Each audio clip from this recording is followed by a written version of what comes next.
Hey you guys, so this video is going to be about protective styling versus low maintenance style. And I finally got some light, you guys. I'm using bright sunlight because here in Phoenix, Arizona, we have nearly, how many days are there in the year? I'm acting like Portia. We have nearly 300 days of sunlight. So it's like a high of 80, not to brag, but it's almost a high of 80 and it's bright. So I look a little washed out though because I tried this new Maybelline Fit foundation and it's not necessarily my color. But anyway, this video is going to be about protective styling versus low maintenance styling. I wanted to do this in the cooler weather and it may still be cooler for 75% of the country, but like I said, here in Phoenix it's already warmed up. It's been warm for about a month now. So low maintenance styling versus protective styling. I know it can be, well, it seemed to me this fall or this winter has been a huge discussion on the internet and on the hair forums and the groups on Facebook on what type of protective styling are you going to do for the cooler weather. So my personal thoughts is that protective styling is not necessarily necessary for hair growth and hair maintenance, healthy hair maintenance. However, low maintenance styling is required, is necessary for your hair health, okay? Most of you know the difference, and if you don't, I will explain. Low maintenance styling is little to no manipulation of the hair strand. Protective styling is protecting the ends of the hair, okay? The Green Beauty channel does a great explanation of the differences between the two. I was on a bandwagon of protective styling when I first went natural because I shaved my head. Yes, if you don't know, Miss Jackson shaved her head in order to go natural, and it's a long discussion about that. I probably should do a video on my hair journey since I'm almost at my 5-year mark, you guys. So anyway, I shaved my head, and so I wore a wig as a protective style for a year, and then I think around, I guess I would say around the 3-year mark, I really started wearing them a lot. And then I decided not to. And I noticed a difference. My hair got a lot more healthier when I stopped putting that wig on my head. And it's not to say, of course, that's not the only style for protective. You have sew-ins, you have crochet braids. So let's just get right into the discussion. I know I kind of rattled on you know, the benefits, some of the pros and cons of protective styling versus low maintenance styling, and why I prefer to do low maintenance styling. Okay, so I have my cheat sheet here. I have my cheat sheet here just in case. So some of the benefits, and this is not in any order, okay, for low maintenance styling is it can also be used as a protective style, okay? With low maintenance style, you can use your own hair. And that means that you can actually maintain your hair a lot better versus protective style, which a lot of the times is under a wig, or you're utilizing other hair to protect your hair itself.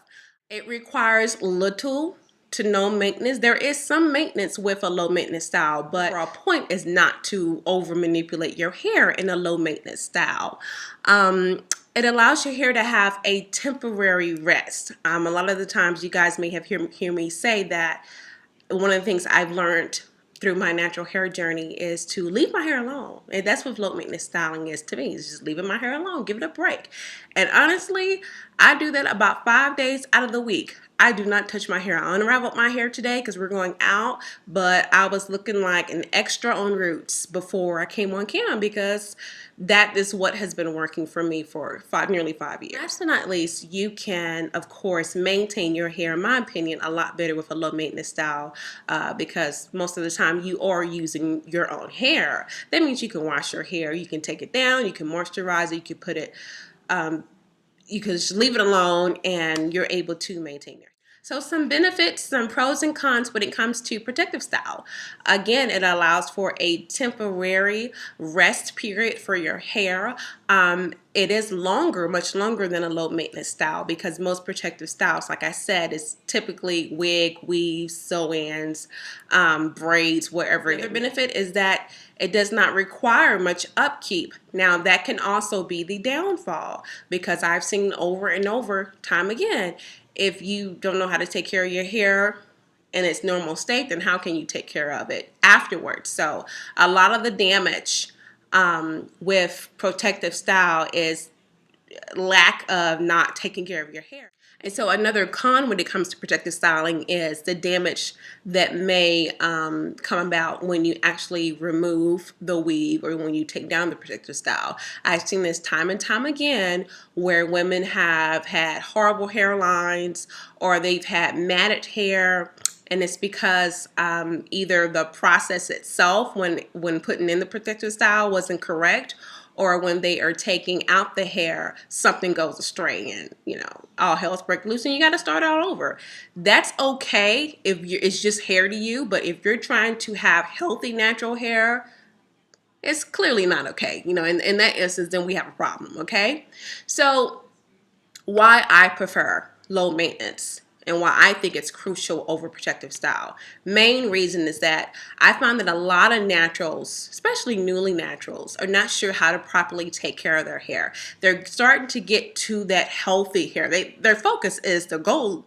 I think most of us want to have healthy hair. Well, in my opinion, it's really hard for you to achieve that goal if you are putting something on your head and you're not allowing your hair to thrive. I have nothing against wigs. I have wigs videos. I have nothing against sew-ins. I've had a sew-in once or twice in my life. However, I know how to take care of my hair. My hair is already healthy. If you already have damaged hair, it's a little counterproductive to slap a wig on. An analogy that I use for my friends that wear wigs and weaves is that when you're placing a wig over already damaged hair, it's almost as if you're taking a dead plant. I know this is a little out there, but it's almost as if you're taking a dead plant and placing it on top of a live plant. That live plant can't breathe. There's no sunlight. It's not getting any water. Nothing if it's up under a dead plant. Take that wig off, let it breathe. So my one friend and coworker, she tells me that I am, let my hair breathe, and I do have my wig off. But in my opinion, if your hair is not at the level it needs to be or that you want it to be, you need to give the wigs, the protective styling, a rest. One of the reasons why I prefer low maintenance style is that with low maintenance style, it's something that you could do throughout the week. So for example, you guys know I have mentioned in several of my videos, I will wear my twist outs towards the end of the week or when I have to go into work. I wear my hair up in twists. I wear my hair up in loose strand twists. Sometimes I just wear it back, pull it back. But even when my hair was chin length, I was still, because I know people are going to say, well, your hair is long enough. So even when I was chin length or even shorter, I was able to pull my hair up or just leave it down. You don't have to wear it up in a protective style. You could just wear it down. And so that's the reason why I prefer low maintenance style, because I can utilize my own hair and I can also wear the low maintenance style as a protective style if I wanted to. So anyway, you guys, so that is my advice. Again, not knocking protective styling if wigs and crochet braids is something you want to do. However, my opinion is that you're going to see better results if you lay off the protective styling and utilize low maintenance styling instead. So thank you so much for watching, and thank you as always to all of my new subscribers. Bye.